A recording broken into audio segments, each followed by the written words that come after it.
So it's a critical mass of people, and they come from. And I'm a big believer in civil society, huge believer that social entrepreneurs, artists, writers, doctors, teachers, whoever you are, you can't just say, well, it's the government's fault or the government. What can I do? Each one of us, in our own way, can do a lot. And my job is doing this. I mean, this is the best. I mean, I could have done this operation, but I think the time has passed. You did some music. Yeah. All right, the gentleman here. Yeah, and if I could ask people to keep it brief because we've probably got about 10 minutes to go. Yeah, yourself. Thanks, Salman. I'm a British Pakistani and I go back to Pakistan quite a bit. And I'm always quite sad about how I feel that part of Pakistan is essentially being colonised by a certain Arab culture or perhaps a better way to be a certain Arab political classes. And do you think that can be reversed? And do you think there's a movement to reverse that? Or do you think we've gone past the point where it can be changed? Okay, do everybody hear the question? So it's a great question. And there's two perspectives. One, a local perspective. Pakistan. When you go back to Pakistan, right? And I'm assuming everybody here, or most of you, have been to Pakistan or have roots in Pakistan. No. How many people who have roots in Pakistan? So, fair majority. So, this is a question of who defines culture. Is it the government who defines culture? Is it the religious authority who defines culture, or is it the people who define culture, right? And I always believe that, it's civil society. Those are, the majority living in any nation state is civil society. And the civil society has to express itself. In those 11 years of military dictatorship, the 60 of us who wanted to do a secret talent show, right? In our strange, warped way, we were expressing ourselves, right? It was, maybe it was pathetic, but we got together and we said, let's find a place, we organized it and we did something. And sure, it got my guitar smashed, but had my guitar not been smashed, maybe I wouldn't have been passionate about pursuing the whisper in my heart. So when you organize, when people organize themselves, no matter how small it is, how simple it is, change comes from that. Culture changes. And now, because we live in such a hyper-connected world, if we organize ourselves even cross-culturally, it brings change to the world. So don't feel powerless. We have great power. Long as we keep thinking and we are connected to our whisper, we have we have great power to bring change. So I think, yes, that this current sort of extremism that's happening in Pakistan, just like, when I was in school, when I was in college at 18 years old, for 11 years we had to face that, and that was a government which was in power. It was like having the Taliban in power. But as soon as that government finished, people voted in a young 35-year-old woman to be a prime minister. They embraced music, poetry. So that culture, nobody can erase that, ever. Through the centuries, it'll be the Bulleyas, it'll be the Rumis, it'll be the Iqbals that people will remember, These Osama bin Ladens, these are posers, they're people, because they have the ability to, cause destruction, in the times that we live in, it seems to be, but there'll be a blip on the radar. Okay, I just want to try and get in a couple of last questions, and I can see 3 hands.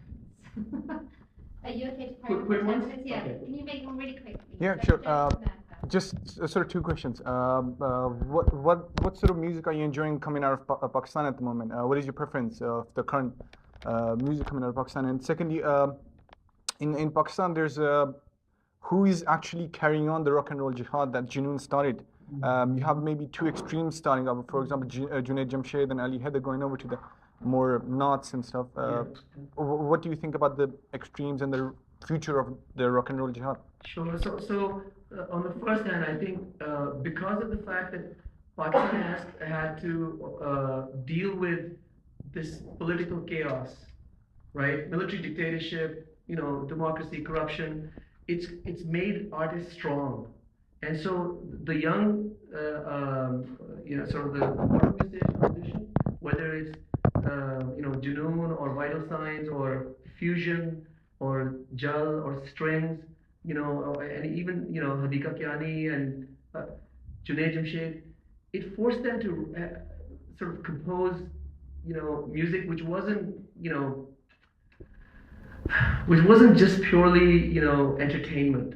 It carried a message for change. This is how Pakistani music is different from, I guess, music in India. Like Bollywood is a big influence on what happens in India musically. A Bollywood film, by the way, I'm not denigrating it, I'm just sharing the differences in the two. A Bollywood film has its own sort of economic guidelines that a composer has to do what the producer asks them to do.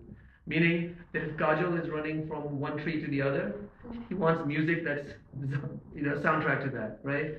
And my friend A.R. Rahman has done incredibly well. He's won Academy Awards, but he's not. Or he told me as well. He started off as a rock musician, but he's told me that we couldn't, make a living as rock musicians in India.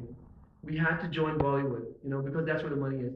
Now, because in Pakistan there was never any money in making music, you were free to do whatever you wanted. You could make Sufi rock music, or Bhangra folk music like Abrar. So that's the uniqueness of Pakistani music. Why are some of the artists you're saying embracing extremism? Like or not extremism, I think that's the wrong word to use, but leaving pop music, right? And I tell a great story in the book, so you should read about that. Anybody else? Okay. The gentleman there and I'll come to the yeah. Oh, hi, thanks very much for coming. It was really great hearing you. And all the that you said, I'm just thinking about in terms of Harvard and what's actually going to emerge next from there, because I'm kind of listening to you in terms of having a sense of experiencing freedom when Buddha came back. And I just kind of sense in the last 2 years there's a change in the air, but what's going to come out of it hasn't quite come out. I feel you've got the sharp, good and bad there, and what we've got now is good and bad, and it's a very mixed picture, but something is moving, I kind of feel. But I don't quite see, you're talking about, there is a spirit of the Pakistani people, I think, in a way that's kind of very free and happy, I think. That does is there in potential, but it's been capped. So I'm just kind of thinking, and I think, and I see what you're saying is going to try to pop that so that comes through, whether it's music or diversity or actually, social and technology, people like that. Is there a sense of where you think is going to be the next step in that kind of way? Okay, so that's a huge, big question. And so to say in a way that I can do justice to it, there's many things. One, you have to look at the population of Pakistan. It's 175 million people, 100 million of whom are under the age of 18. 100 million under the age of 18. That's almost 2 Britons, right? I mean, Britain is 60 million people. So 100 million people under the age of 18, and they are being seduced by the extremists who realize that if you capture them, they will be the culture of Pakistan coming up. But what we have to do as civil society is understand we have to, look at the same 100 million as a positive youth bulge, an opportunity, where we have to educate, provide education, and education is the key to all of this, and there's a social responsibility that comes with this.